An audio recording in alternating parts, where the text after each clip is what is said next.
My female 28 boyfriend, male 28, of 1 year, has just proposed to me.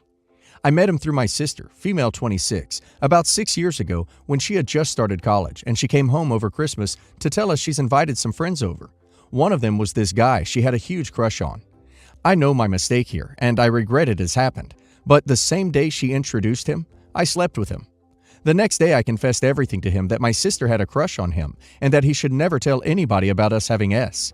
For the next 5 years, we would sleep together when we're single, but I told him nothing serious could happen between us because of my sister.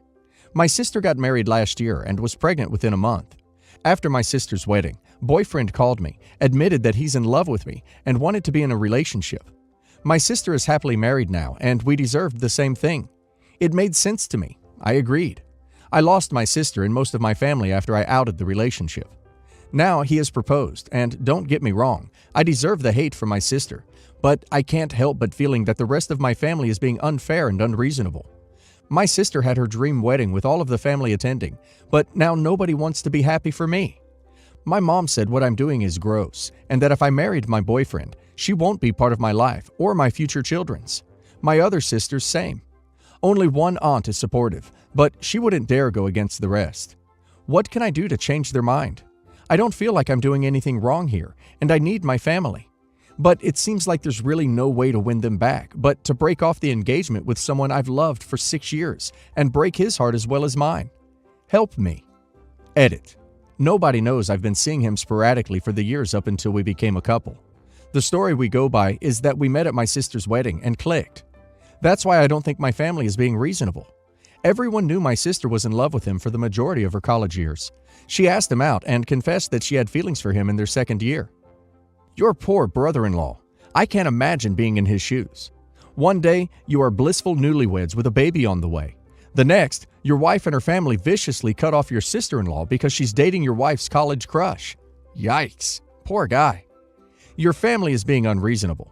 You were very much in the wrong 6 years ago, and I wonder how it happened.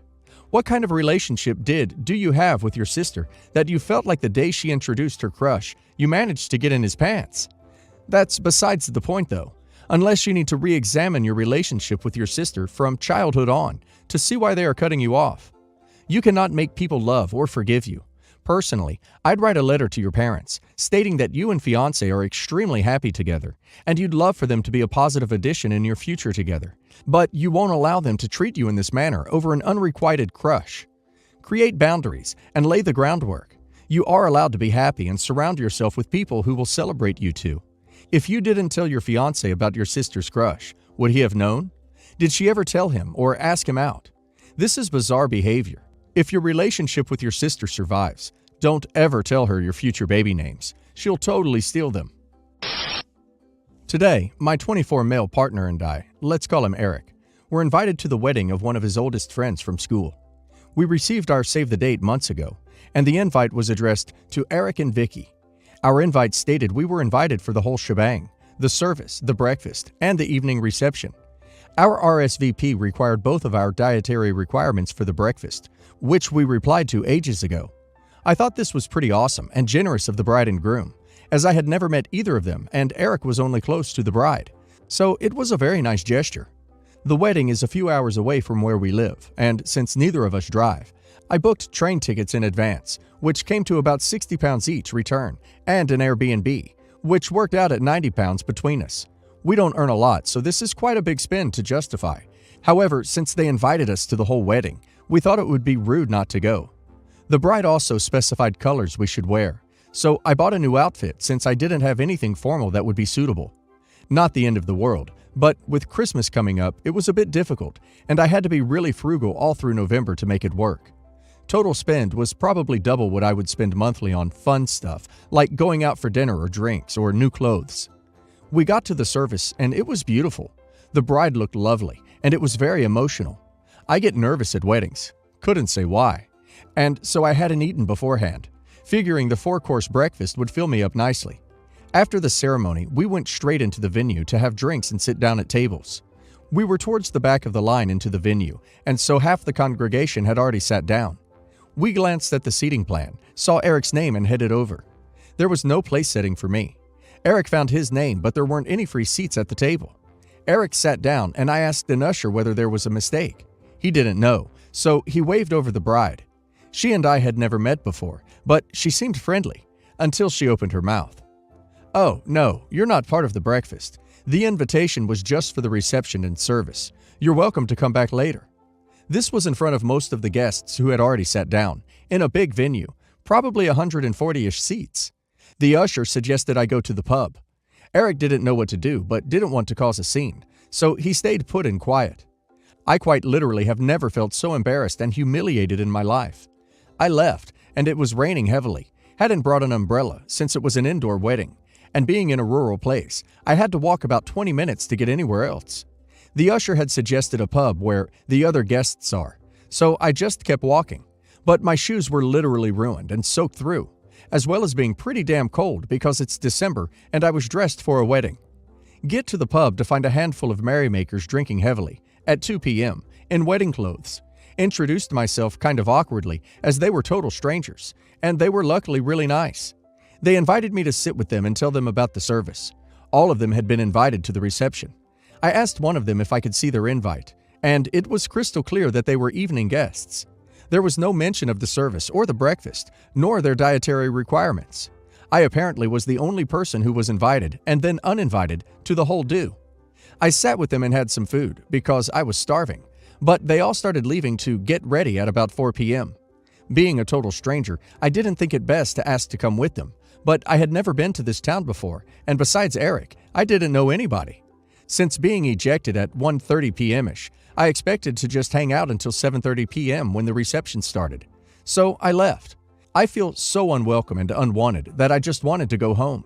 The evening do will start in about half an hour without me, but I just can't bring myself to attend, knowing that half the guests watched me being asked to leave by the bride herself. I traded in my train ticket, which was a return for tomorrow, and now I'm traveling back alone. I texted Eric to tell him, but he didn't respond.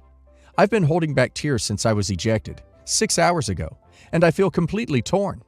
I don't understand what happened with the invite, whether it was a mistake or whether I was just supposed to know that it was only for Eric, despite being addressed to both of us, despite asking for both of our dietary requirements, despite explicitly stating we were invited to the whole wedding.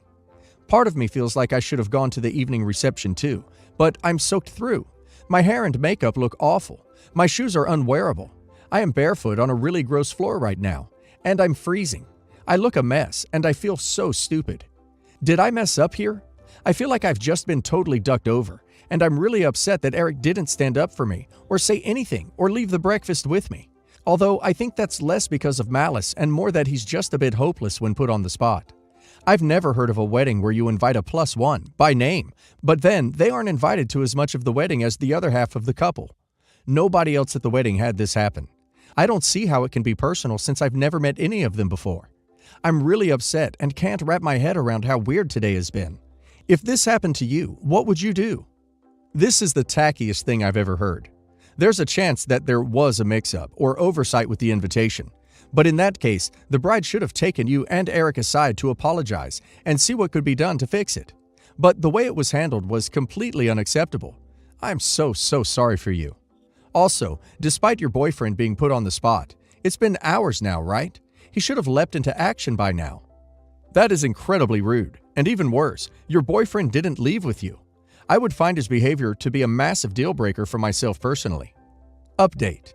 After leaving the ceremony, I got straight on the train and went back to my hometown. I was on the train when I wrote my first post. When I got home, I told my parents everything, and they weren't particularly impressed. And like most of the posters here, they were perplexed that Eric hadn't come with me. My mom gave me a big hug, ran a bath, and poured me a glass of wine. And I just tried to relax and forget about my day from hell. I still hadn't heard from Eric, but texted him to let him know I was home safe and would see him tomorrow. Eric texted me back at about 9 p.m., asking me what I meant by home. Home or the Airbnb that we had booked nearby to the venue. I clarified, and he said, "Okay, I'll see you tomorrow. Love you so much, X." Didn't really know what to make of it since the whole day had just been such a massive duck-up. So I finished my wine, watched a Disney movie, and went to bed. The next morning, given I still hadn't really heard from Eric at all, I assumed he would be getting in at about midday. So I got up early and started wrapping Christmas presents. At 8 a.m., I heard a key in the door. And what do you know? It's Eric. still in his creased suit, with red eyes and looking like death. He wasn't really making sense, so I made him have a shower and warm up, made coffee, and decided to talk once he was looking human again.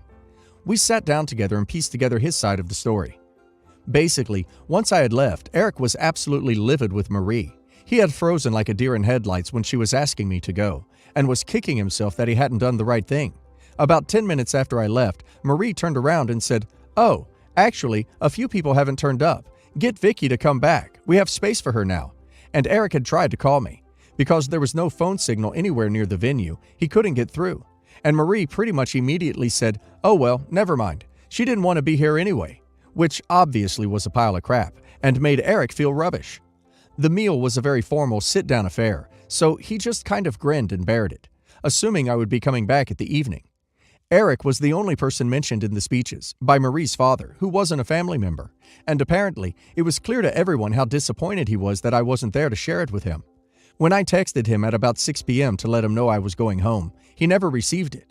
He was only able to text me at 9 p.m. by hiking down the road for 5 minutes to find a signal.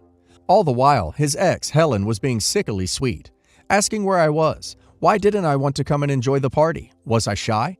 Apparently, with quite the evil glint in her eye, like she had gotten exactly what she'd wanted. Neither of us knew she was the maid of honor until we got there. And given their bad relationship, Eric was pretty pissed off that Marie had failed to mention she had such a prominent role in the wedding. Whether Helen was behind the seating error, I don't know. But if she was, then Marie was just as bad in enabling it to happen. So Eric stayed at the wedding, miserably, and went back to the Airbnb afterwards alone.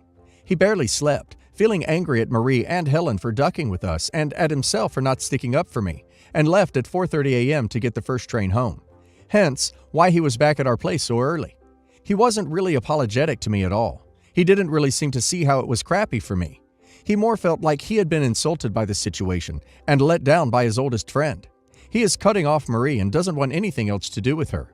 So, yeah, that was Eric's take on the whole thing. To be honest, I was pretty pissed that in all of this, he hadn't really considered how I felt or what it had been like for me getting thrown out of the wedding. While what he had gone through was pretty crummy, at least he had been warm, dry, and well fed. The indignation of your girlfriend being removed from an event you're at isn't really as bad as being the girlfriend, getting soaked in the rain, feeling humiliated, and all the rest. So we talked, and I laid out why I wasn't okay with what had happened, and why his reaction wasn't okay. He can be a bit of a lemon sometimes, and this feels like one of those times. He didn't step up to the plate, he just let the world wash over him and acted as a bystander. I'm still hurt by his actions, and he still hasn't really apologized properly. I don't know if he understands that he did wrong too. But this isn't a deal breaker for me. It's a heavy straw on the camel's back, but the camel is still standing. We have a really lovely Christmas coming up, and after a really long autumn of working hard, all I want is to get back to the happy place we were before this duck-up. And honestly, I don't want to think about it. So I know a lot of you guys are going to drag me over hot coals for this one, but we're still together. I'm not going to break up with him over this, but it's a big dark mark on his record. As far as I'm concerned, he needs to get a lot of extra credit to get a pass this year, to use a terrible analogy, and I expect him to step up and really try to do better from now on. It's not really an ultimatum, but I'm willing to put this behind us if he can prove to me that he's invested and trying harder in this relationship from now on. If he doesn't, then I won't be sticking around. I love him a lot, but he needs to have my back and be empathetic to what I'm going through. I'm sorry that this wasn't the victorious breakup update so many of you wanted, but I want a nice happy Christmas together. I'm not ruling it out as an option if things don't improve, but I want to give him another chance to prove this relationship is worth it.